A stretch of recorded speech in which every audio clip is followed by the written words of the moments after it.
The reason I ask is I have a paperback copy. I didn't realize there were like books 1 and 2, just the one There, copy. the book that the one I have, there's 4 books. Are they very large books? No, no, not really. I mean, they're just these broadcasts that. How many did he do, I wonder? How many broadcasts actually went out? Were they like weekly for several months, or do you know what the format was? All right, so. I don't know what happened to my. I have to open it up again.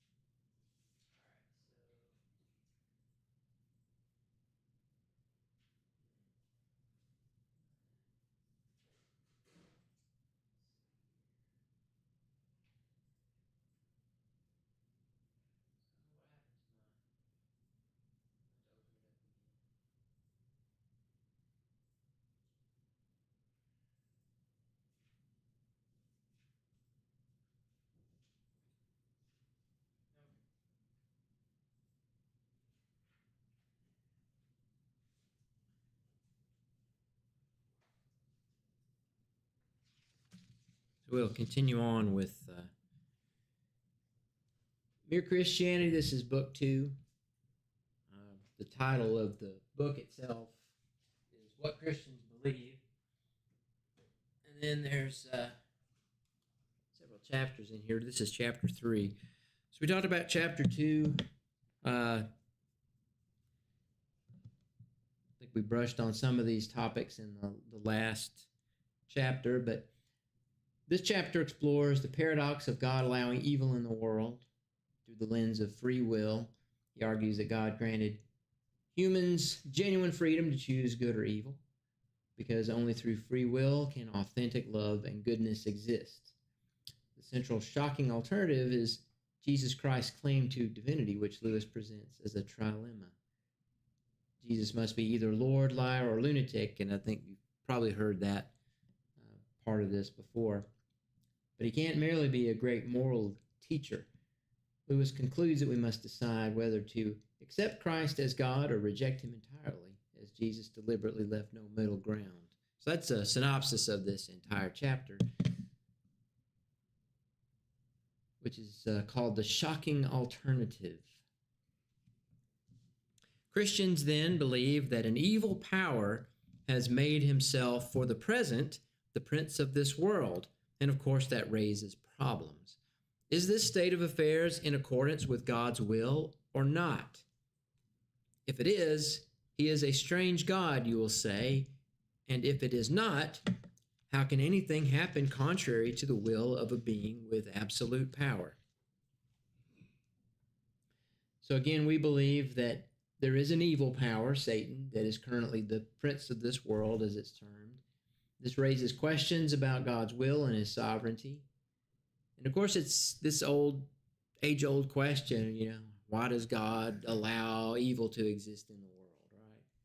How can that be? How can a good God allow bad things to happen to people? And it explores how something can be both according to and against God's will. So the scripture that has been picked out here, John 12:31, now is the judgment of this world, now will the ruler of this world be cast out. So this verse directly acknowledges Satan as the ruler of this world, confirming his starting point while also foreshadowing Christ's ultimate victory over this temporary situation.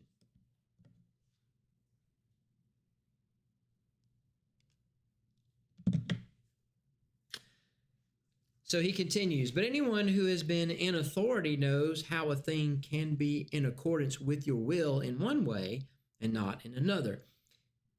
It may be quite sensible for a mother to say to the children, I'm not going to go and make you tidy the schoolroom every night. You've got to learn to keep it tidy on your own. Then she goes up one night and finds the teddy bear and the ink and the French grammar all lying in the grate. That is against her will. She would prefer the children to be tidy. But on the other hand, it is her will which has left the children free to be untidy.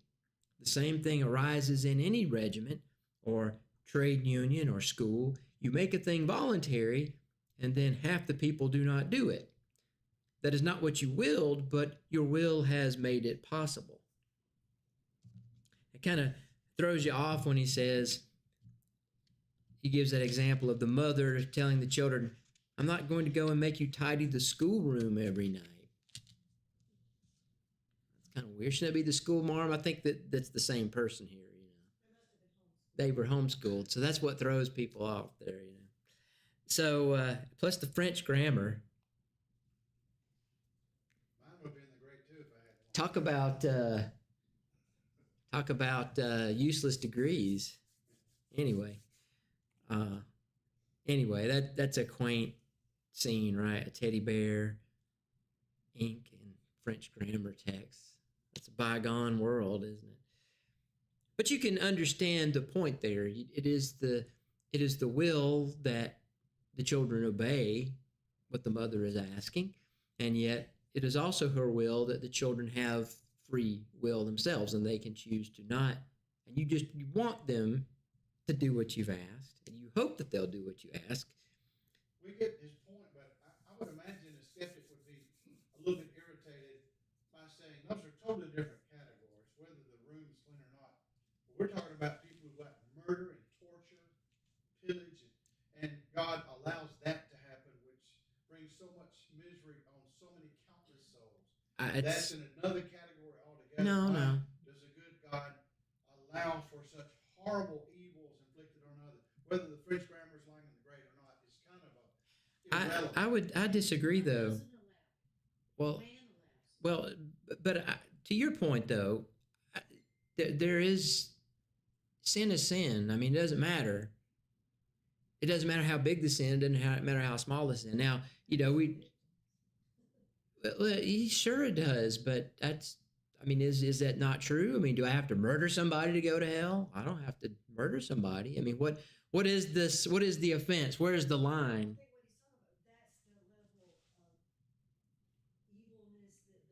It's a visceral reaction. It's not necessarily logical on their part when they see. Well, that's what I'm talking you down though. I'm saying that it does it. I mean, so yes, I understand the visceral reaction.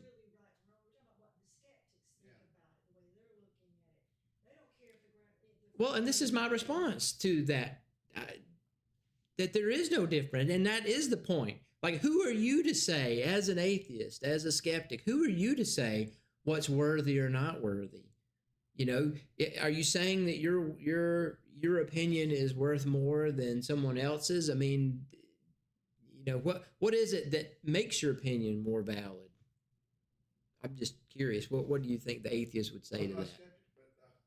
If I were playing the devil's advocate for a skeptic, I'd say the consequences of allowing such things as murder to happen and war are so much greater, so much more enormity than there is compared to whether the toys are in the floor in the room where you study or whatever.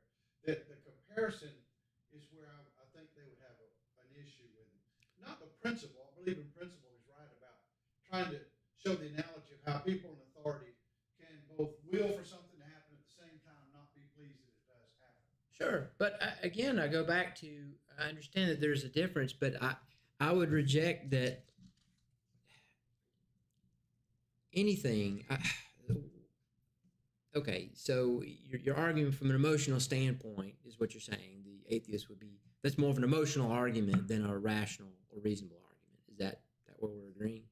Well, I would say, yeah, ultimately, because the explanations that can be given for free will, how the consequence of free will must be the real possibility of evil, choosing evil. I would argue that, but I would just say, when he brought this up on the radio, I'm just thinking some hard-hearted skeptic probably just came back from war and saw the horrors of Hitlerism, and then thought, well, comparing that to a child's room having dolls and junk lying on the floor, the consequences are so minor to allowing free will in that area compared to how our Creator has allowed man's inhumanity to man. Mm-hmm. So I would say, when the enormity is so great, they may think it actually transcends into another category altogether. You're not talking about just something that irritates, like a mother seeing the child's room messed up. Right, what would you compare? The toys on the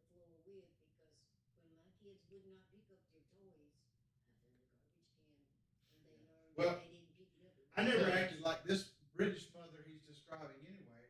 You keep your room cleaner and get a whooping. That's all there is to it, you know. So we didn't even handle it that way. yeah. So there, you could argue that maybe someone would find it disrespectful to say you're basically hand waving away atrocities of war with this silly argument about the toys in the floor. I mean, you could say that, but again, the principle is the same. It doesn't matter the scale of it, you know.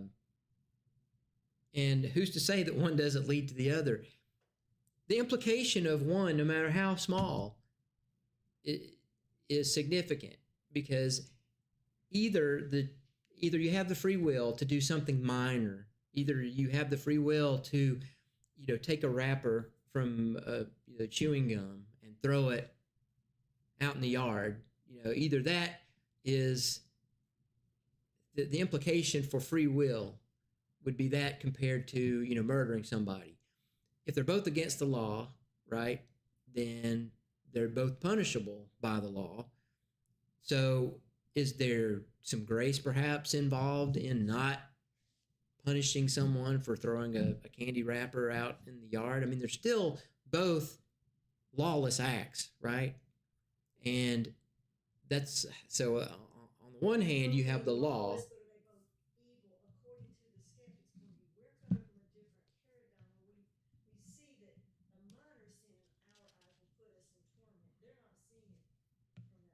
Sure. And it's still true, the principle, but I'm with Philip. I don't think they would think that is a good example. It does prove the point. Oh, their argument can be answered. That's Sure. not to say that he's on the wrong track. He's on exactly the right track here. I'm just saying that particular analogy might raise some eyebrows and might even cause some degree of resistance, thinking he's trivializing something that really is a profound problem for some people. Okay. Well, I'll give up trying to convince this fictional atheist that they're wrong in taking Lewis's example the wrong way. I would say that again, we're not trying to be disrespectful to the atrocities, but I'm coming from the standpoint of all sin is offensive to God. Every little thing, okay? And it's offensive to him because he sent his son to die for the sins of the world, and yet people are still sinful. People still disobey God's will, and they basically, trod the Son of God's sacrifice underfoot, to, paraphrase. So I think, again, it's all disrespectful, and I don't care what it is my children do. And I'm building an argument here, okay, to the atheist, okay? I'm saying it doesn't matter to me whether my children are doing something minor or they're doing something major. The fact that they are disobeying me is the point. The fact that I tell them I want you to do this and you don't do it, that's the point. You've crossed the line in principle and you've done something that disobeys me. Now, am I going to completely disown the child that does the minor thing that annoys me? No, I'm probably not. Well, are you the atheist now, or are you the? I'm losing track of who I'm arguing with.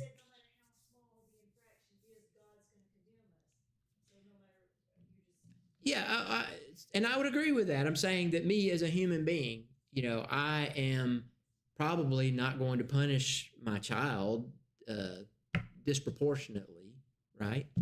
I'm not going to, but that's me as a human being, okay?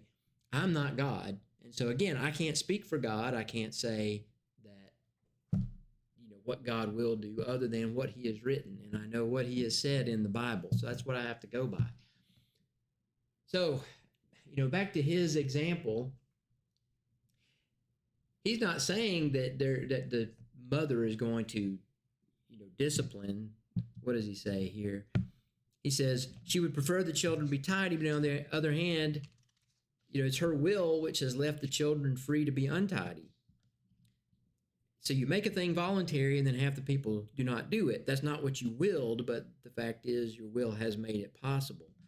So let's continue on. Maybe we'll see some things in the rest of his arguments that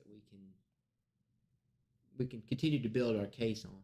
So he says again in this section, those in authority understand how something can align with their will in one way but not another. A mother allows the child the freedom to keep their room tidy or not. Her will permits that possibility of untidiness, even though she prefers tidiness. So again, this is to the point of, making our case about God. God allows the possibility of untidiness. He permits the possibility of sin, even though he prefers sinlessness. In the scripture here, Deuteronomy 30, verse 19, I call heaven and earth to witness against you today that I've set before you life and death, blessing and curse. Therefore, choose life that you and your offspring may live. So this verse illustrates God sets choices before people while clearly expressing his preference, showing the dynamic that Lewis is describing between authority, free will, and desired outcomes. And again, I've set before you life and death, blessing and curse. Therefore, choose life. Hint, hint, right? But again, it's a choice. Choose it, but choose wisely. Here's your choice. I'm telling you what's the difference is between blessing and curse, life and death. Therefore, choose life that you and your offspring may live. And that is just that's repeated, over and over throughout the Bible, Old Testament, New Testament. You have the freedom to choose, but choose wisely because there is a consequence for that disobedience.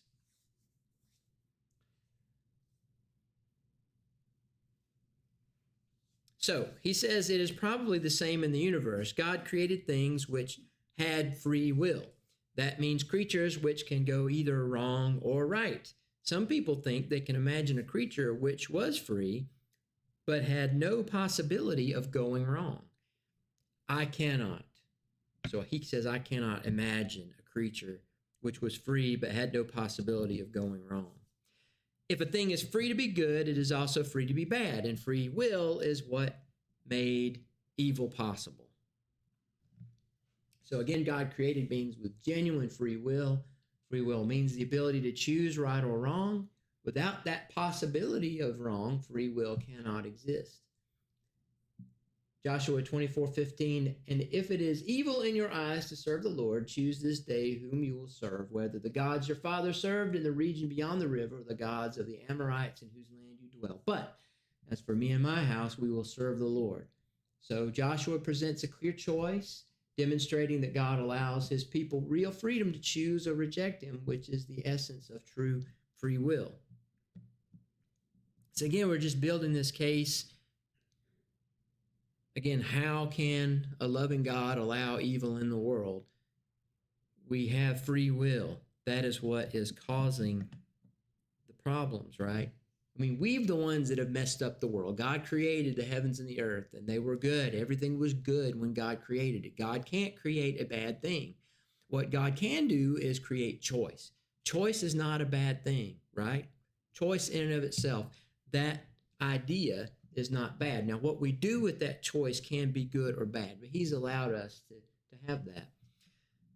So, why then did God give them free will?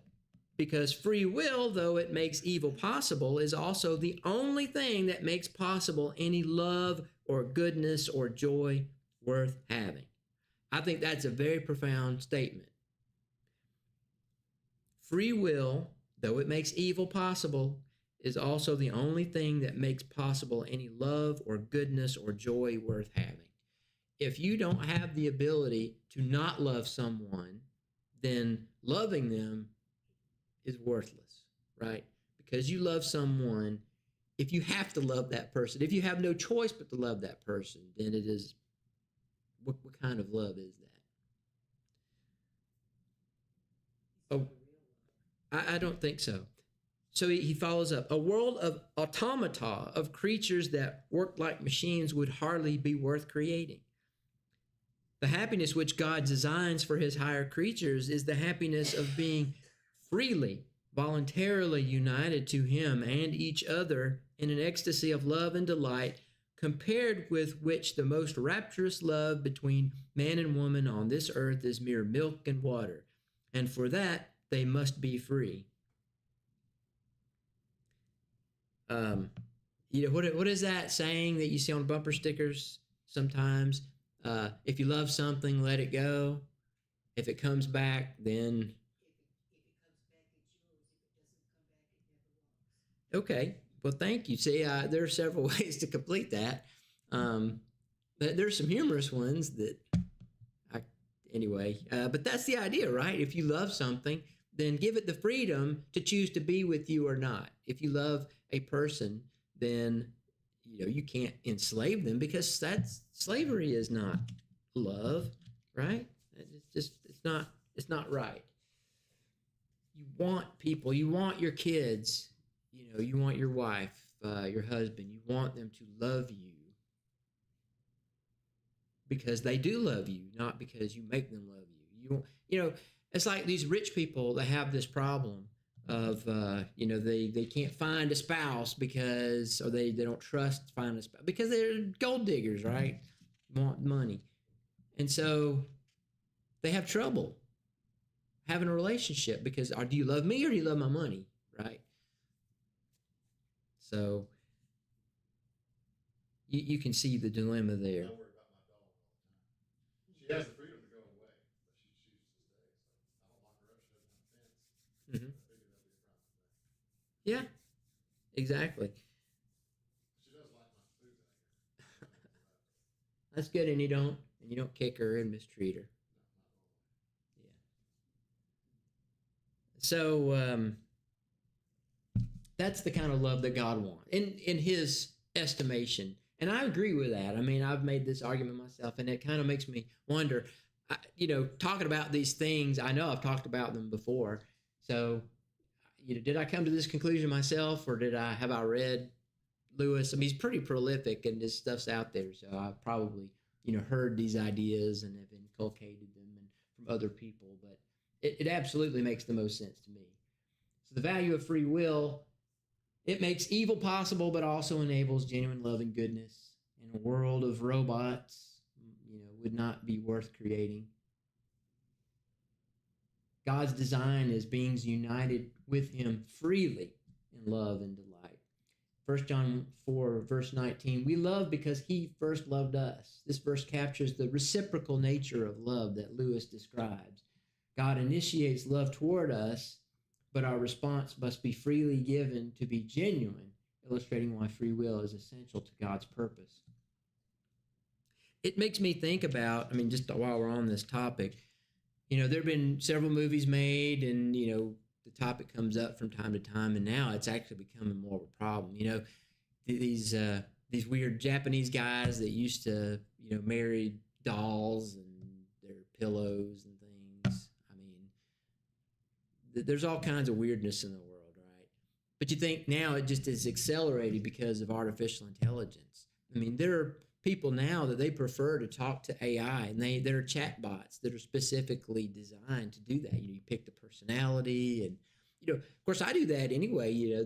All these AIs that talk to you now, you can pick the voice that they use to talk to you. It's neat, but it kind of makes me a little bit nervous because of the generation that's coming up. They already. Now, one good thing about the generation that's coming up now is that they're just not interested in sexual relationships. They don't care about them as much. So there's been a drop in out of wedlock pregnancy, childbirth. But I think that they are just addicted to their phones.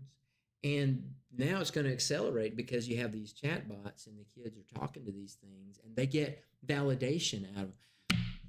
Speaking of that, I tell you, this is bad too. And this is terrible. It's a little bit, I'll have to clean it up a little bit. But the example is funny. How AI is nothing but a validation tool. It just validates the user, right? So this guy was given this absurd example of this newest chat model that was supposed to be just amazing. And he told the chatbot, "Hey, I got this new business idea, and I want you to give me your honest thoughts on it. What do you think about this idea?" And it was basically, he said, "Yeah, I want to sell poop on a stick." And the chatbot actually said, "Well, I know at first that sounds absurd, but really that's a good idea. I mean, it's absurdist and it kind of captures the absurdism of today, and That's well tested. it doesn't." Well, I was in heavy traffic on I-75 years ago and heard a truck on the CV proposing the same thing. Oh, really? But he wanted to have an oven involved. So He wanted to have a frying pan on the oven. But anyway, well, there you it's go. not the first time that's been brought up. But the AI, in fact, it continued this conversation, and of course, the human being was being absurd and was just trying to get the AI to see the absurdity in this. But the AI was to consider, and it kept saying, "Well, this is not." And I think that if you branded it right, and I think if you came up with the right kind of a pitch, and it said, and it ended up. The robot code do no harm to Yeah. human or don't offend humans. Well, that's the problem. The sad thing is, some people would actually go for the, Well, and it ultimately they'd buy it. suggested that the user invest $30,000 in a marketing plan for this thing. And so you could imagine now, if this wasn't on its face, an absurd idea, if this were just, "Hey, I got this great idea for, this, pet laundry service or something, and I'm going to wash, pet clothes or something." And they really believed in it, and they thought, "Man, there's got to be a market out there for that. Let me see what the AI," you can imagine that somebody would be more apt to, "Hey, it's a great idea, and I'm going to put money into it, invest my life savings." So I just say this, that you can see how this sort of, this validation, this self-affirmation, this, who is it, the comedian that used to, "I'm good enough, I'm strong enough," and he would do the, talking to the mirror. And anyway, it's just the self-affirmation stuff that used to be prevalent back in the 90s and carrying on, that just got to the point of absurdity. Of course, I think it didn't actually end. I think it kind of dovetailed into or segued into this, self-identifying, identify as this, identify as that, nobody's wrong, 2 + 2 can be 5, and I think all of that is probably just a continuation of that sort of, we can't say anything's a bad idea, we can't, discourage anybody in any way, shape, or form. So if you had a robot and you could program it always to love you and affirm you, it's not genuine. That's your point, right? I mean, Exactly. That's Lewis's point, Exactly, that's the point. And all of these things are affirming that. I think this terrible business example. You could imagine that it's just telling you what you want to hear. You surround yourself with yes men, you're going to hear yes, right? That's all you're going to hear. And so to surround yourself, to create nothing but beings that love you and will always, adore you and shower you with praise mindlessly, is just not the kind of love that you want. I don't know. I mean, will we ever get to the point where we're doing that sort of thing, where we're creating beings that we want to rebel against us, or that we can give the choice to rebel? I don't want that. You see that robot in China that attacked the programmer? You see that video? There's a programmer, he's sitting to his little laptop, and he was sending code to this robot. And the robot was hanging right from some kind of a support system, right? So he was hanging there just to make sure that he didn't fall over as the guy was programming. All of a sudden, the robot just starts flailing around, and it's like working its way towards the guy's right there at it. He had to run for his life. And they said it was just some bad code. The AI didn't appreciate the code that he'd updated. So, or a chink in the armory. yeah. So anyway, I don't know that we want to put in that kind of. We don't want to put in that kind of ability to rebel. So maybe we don't want to do that in our creation, but God certainly, put it into His creation. So now that we've said that, the risk of freedom. What is this risk of freedom? Of course, God knew what would happen if people used their freedom in the wrong way. Apparently, He thought it was worth the risk, though. Perhaps we feel inclined to disagree with Him. And, maybe we can see where He's going with this argument enough to perhaps address, this atheist argument again, right? It's worth the risk. Well, that's the risk that you have in giving us free will, is that not only can the children decide they're not going to tidy up their room, but it can escalate, and you can just keep thinking of more and more egregious examples of this rejection of God's will, to the point where you completely and absolutely reject God outright, just in every way, shape, or form, which would conform to the Nazi way of thinking, right? So you can see if you take that idea and you extrapolate it out, how you can get to the example of the Nazis from the children tidying their room. I read this years ago, the automata comparison. Yes. It was all abstract.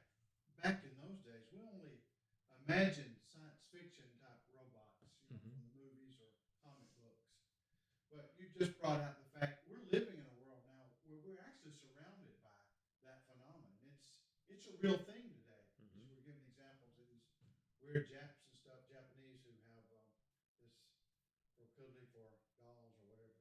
But and it seems to me all the more compelling argument now because it's not so abstract. We used to say God didn't want robots, but we're thinking about, well, we actually could have robots that We're thinking about will always do what we ask it to do. Yeah. But would it really be true love the same as if you had a child and you asked your child to be obedient? If the child is obedient, that's true love, true respect.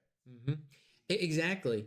And that's the dilemma that you face. And there are actually people that argue that, well, really what difference does it make? If these young people want to have a relationship, an emotional relationship with their phone, with some fake person, they're still getting, the chemical reactions in their brains are the same as if it was a real person. So in the end, other than not having a child, which, most people would tell you not to have a child anyway because of the carbon footprint or because it's, white privilege or whatever.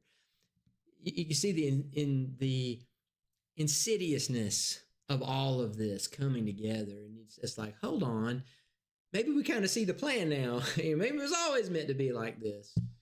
So, what is it? The conspiracy theories, we're running out of them. They are all coming true. So we got to come up with new ones.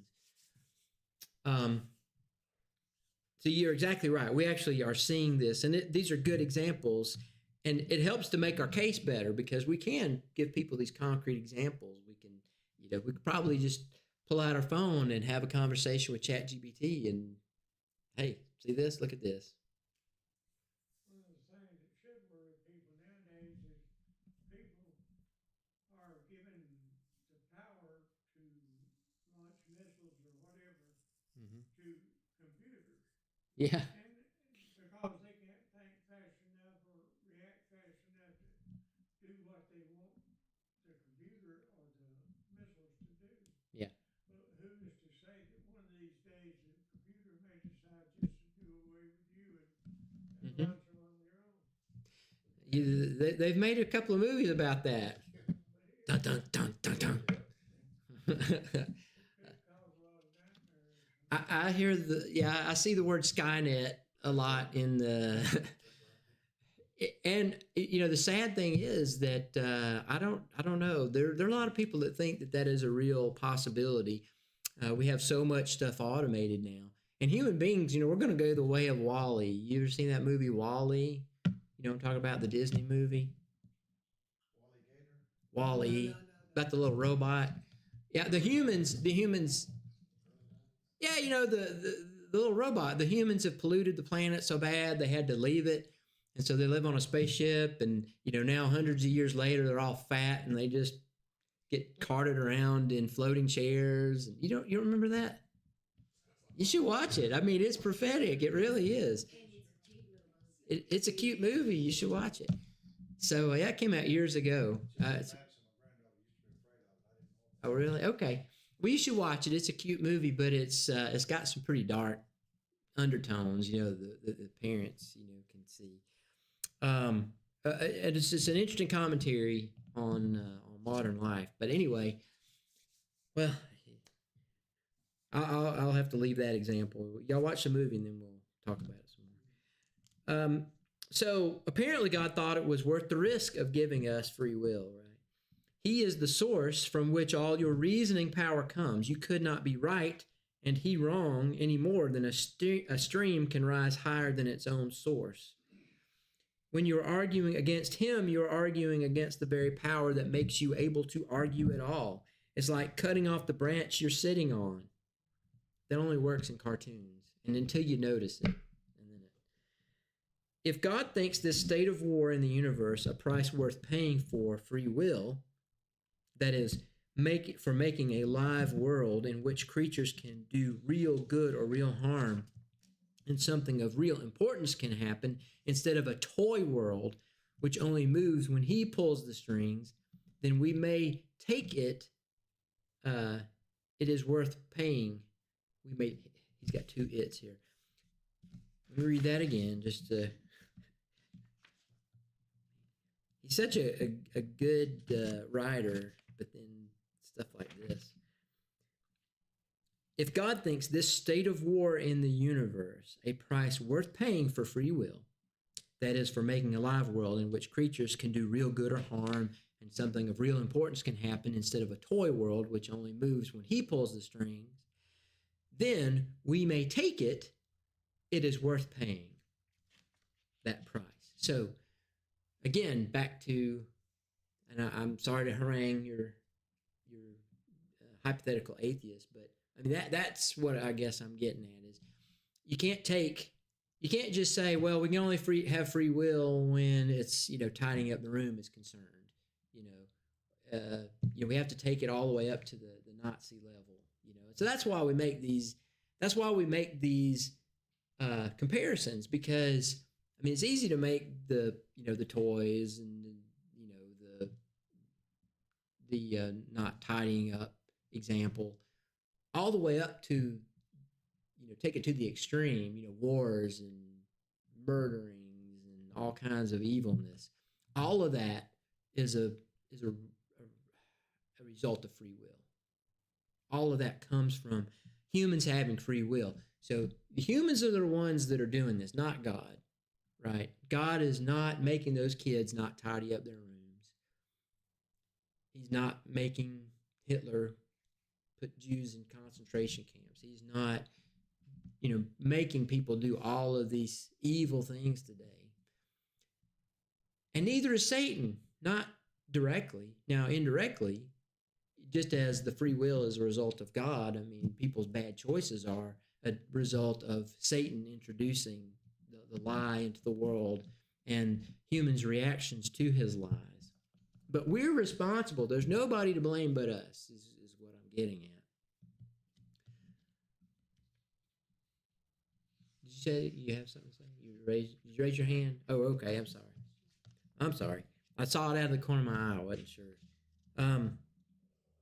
So if God thinks that it's worth paying that price, then who are we to say that it's not or to question it?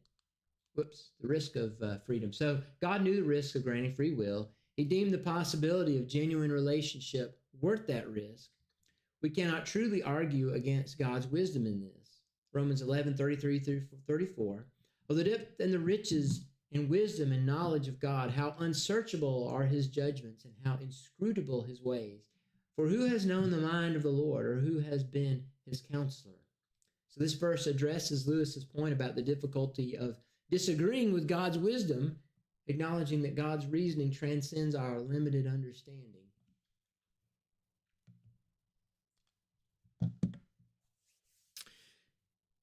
When we have understood about free will, we shall see how silly it is to ask, as somebody once asked me, why did God make a creature of such rotten stuff that it went wrong? So it's still God's fault, right? In that scenario. Well, God made us, and he made us of something that, milk, I guess, that's spoiled after a while. What in the world? The better stuff a creature is made of, the cleverer and stronger and freer it is, then the better it will be if it goes right. But also the worse it will be if it goes wrong. A cow cannot be very good or very bad. A dog can be both better and worse. A child better and worse still. An ordinary man still more so. A man of genius still more so. A superhuman spirit best or worst of all. So you understand his escalation there. The more intelligent, the better that a creature is, the cleverer and stronger it is, then it's like you say these people that are really smart. Really smart people can do really good things. You have your Elon Musks of the world, right, that are doing just amazing things, launching satellites, putting humans on Mars Monday, hopefully. But you have other people that are super smart that go off and they live in a shack in the woods and they send bombs to people. I mean, you got a little bit of both possibilities, right, in an intelligent person, and it just depends on which way they go. So really smart people can do really awesome things and do really bad things too.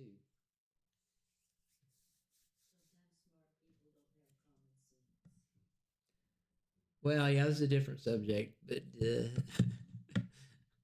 yeah, that's absolutely true. So better creatures have greater capacity for both good and evil. Animals have limited moral range. Humans have wider moral capacity, and higher beings have the greatest potential for good or evil. Luke 12:48, everyone to whom much was given, of him much will be required, and from him whom they entrusted much, they will demand the more. So this verse parallels Lewis' concept that greater capacity brings greater responsibility and potential for both good and evil, showing that moral capacity scales with gifts and abilities. That's very true, right? We see that quite a few times in the Bible.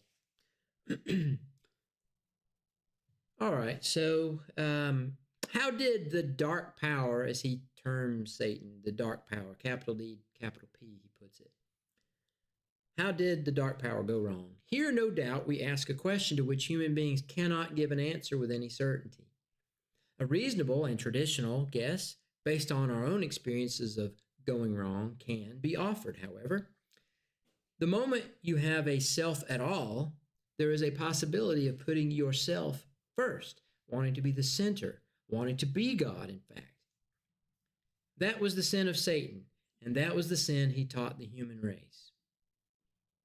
What do you think? You agree with that assessment? So we can only speculate about Satan's original sin, the fundamental temptation, wanting to be the center, to be like God. Satan taught this same sin to humanity, and I would agree with that. I mean, he definitely did that. If you want to be, as wise and know good from evil, to be like God. Isaiah 14, 12 through 14, how you are fallen from heaven, O day star, son of dawn, how you are cut down to the ground, you who laid the nations low. You said in your heart, I will ascend to heaven above the stars of God. I will set my throne on high. I will make myself like the Most High. So, though traditionally applied to Satan, this passage illustrates the core sin Lewis identifies, the desire to usurp God's position and be one's own master. That right there could be really the thesis for a nice sermon, the putting yourself first. I mean, is that the original sin? You can't put yourself first. Yes. Thinking yourself better than God, or thinking to become equal to God, right? I mean, that's a bad thing, obviously. And why is that? Why do you suppose? Give me just a moment. I'm sorry. I gotta look this up.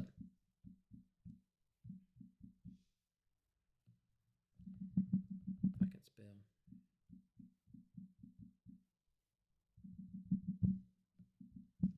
We're gonna wrap up here in just a minute. I'm gonna have to finish this next week because we got still quite a bit. Well,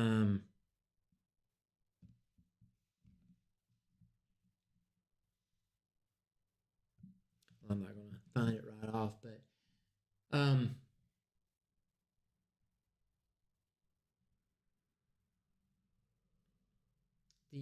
the original sin, and this sounds pretty good to me. It's how you were fallen from heaven. You said in your heart, "I will ascend to heaven above the stars of God. I will set my throne on high. I will make myself like the Most High." So this desire, this what would that be? A jealousy, perhaps? What would be the root of that sin? Wanting to be equal, wanting to be above God or equal to God. Envy would be one of it.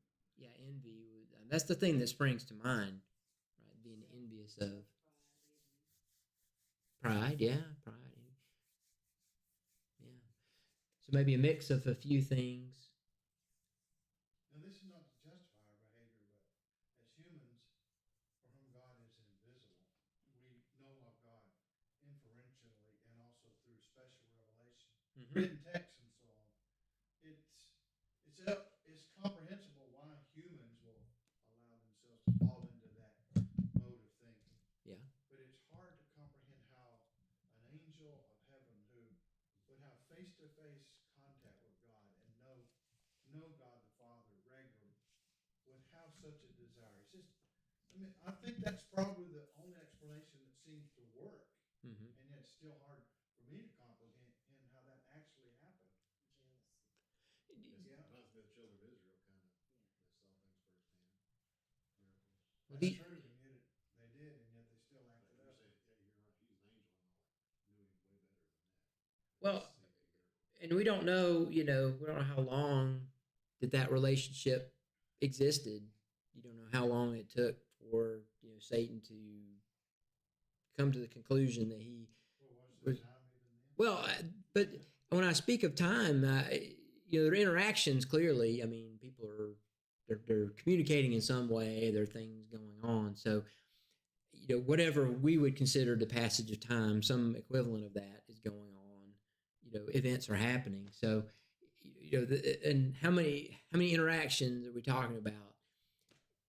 And clearly, God would have created the angels with that same capacity for free will. They obviously have that. So, what made Satan do what he did? Of course, that's a. Especially knowing he didn't have the opportunity for forgiveness. We as humans know that if we do mess up, there's mercy, there's grace. We can be forgiven, but the angels don't have that promise that I know of. Yeah. So Satan probably knew that. And you kind of wonder, so, and I've been through this thought process myself many times, you think, well, okay, so the progression is this, God creates, the heavenly host. These are all created beings. Clearly God is the singular force, the singular intelligence in the universe. So he creates this host, and then he creates us, right? And, clearly, that happened after the fall, right? I mean, it had to have happened after this falling out, or did it happen simultaneously? Maybe in terms of the timing, it was coincidental. Maybe there is no time, as you say, and so this is a response to that somehow. Maybe God creates us, and he creates us differently. So we have a lifespan. I mean, I don't know that angels are immortal, right? I mean, are they dead? I don't know anything about it. Again, this is things that we've talked about, things we've heard. So God creates us, but we're mortal. We have an expiration date. That would be the difference. We are not immortal. Well, we are not immortal. We also have the institution of marriage, which the angels don't have. Apparently, the angels are sexless. They are referred to in the masculine form, so there are no female angels. And Jesus said, when talking about the woman who had been married 7 times, 7 different brothers, whose wife will she be in the resurrection? Because they were trying to trick him that, there's no, we don't believe in a resurrection anyway, so it's just ridiculous to think because she's going to be somebody's wife in the resurrection. And he's like, he just absolutely blows him out of the water with this. But there is no giving in marriage. There's neither male nor female, right? It's the angels. And so there's no need for it, right? So what do we need to have that? Why do we need to have the procreation? Well, number one is to replenish, go forth and multiply, right? So that's one thing that we are supposed to be doing. So we have to propagate so that God doesn't create us miraculously anymore, right? He did the first miraculous creation, and from then it's self-perpetuating. So we're making new versions of ourselves, and we're being put into relationships with our children as the relationship God has with us, right? So I don't know. I think it's nuanced. I mean, I think, and God uses that example. Jesus talked about that. If you, being evil, know how to give good gifts to your children, right? So he wants us, God at some level wants us to think about our children the way that God thinks about us. And so he wants us to have those experiences. And we talk. I mean, we were talking about the tidying up of the room, and the mother. We use those examples because that's the example that God gives to us. God is the Father. He uses that terminology. He's created us, right? We're his children. So we have that paradigm. And so we have that, a microcosm of that. We have marriage, which is emblematic of the church, right? Where you have the bridegroom, you have that marriage that's going to happen. Again, there's so many things that we ourselves are experiences that are kind of a microcosm of, or a shadow, or a type, or however you want to phrase it, of the bigger picture that God has for us. So, I don't know what the end result of all that is. I just think I don't think it's a coincidence. I think that there was a purpose to all of that. So we were created with, those kinds of things in mind.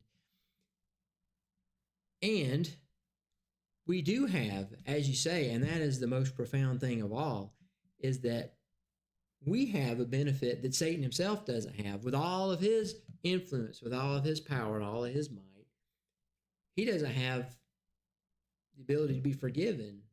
I mean, I don't know of it. It's not written anywhere that Satan has. God has already said, I've prepared a lake of fire for the devil and his angels, right? So that's, unless he's not telling us the truth or he's hiding something from us, that's going to happen. The devil is. Yeah, that's true. That's true. Jesus died for our sins. He came and lived as a human being, right? So, I don't know. The implications of all this, I mean, it's interesting and fascinating to think about. And then Lewis's statements here talk about Satan. It just kind of fuels that in my mind. I think we had gotten to I'm just going to read this if I didn't. So the fall of Satan. We can only speculate about his origin, the original sin. The fundamental temptation, wanting to be the sinner like God. Satan taught this same humanity. Oh, I already read this. Never mind. I'm sorry. I forgot we'd read it. That spawned the rest of this. I don't want to get off into that again. So we'll finish this up maybe next week. I think it's interesting. I think it's a fascinating thing to think about. And so what is even the point of all that? I mean, how does that benefit us?